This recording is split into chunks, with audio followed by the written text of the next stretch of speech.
I was the child of an author and his Vietnamese wife. My dad worked a lot, so my mother would read to me. She eventually got very sick, so I took over reading for her. She promised when she got better, she'd braid my hair and read me more books.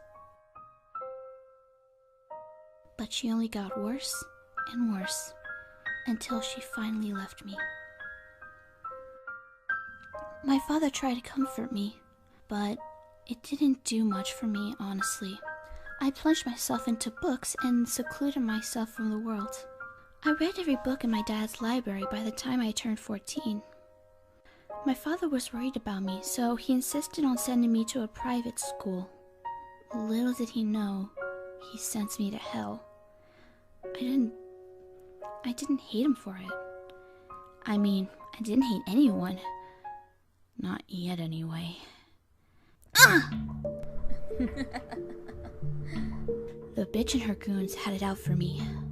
Their conventional means of gaining lackeys didn't work on me, and she hated it. She soon turned the school on me.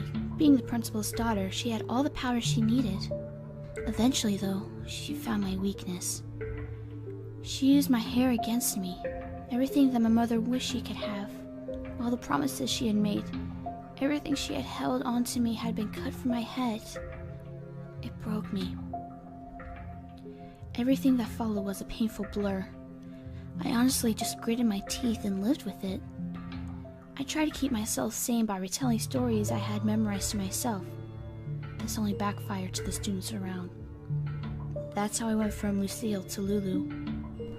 Hey look, it's Lulu, Lucy.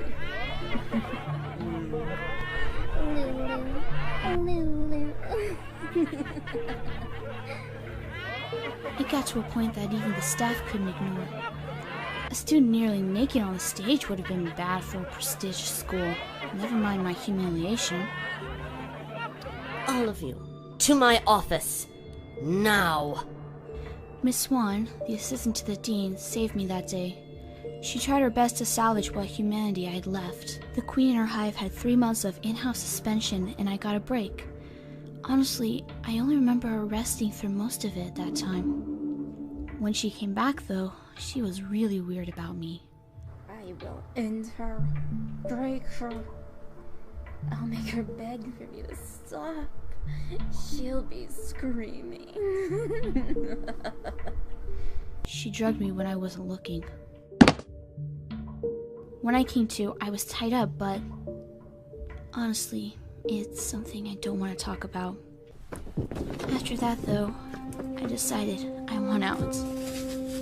I wanted to go home. I wanted my daddy.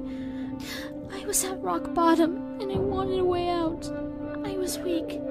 I made a bad choice, and I suffered from it. I lost my eyes. I lost the part of me that was going to let me go home. I was doomed to stay 15, and I've been that way for the past 10 years.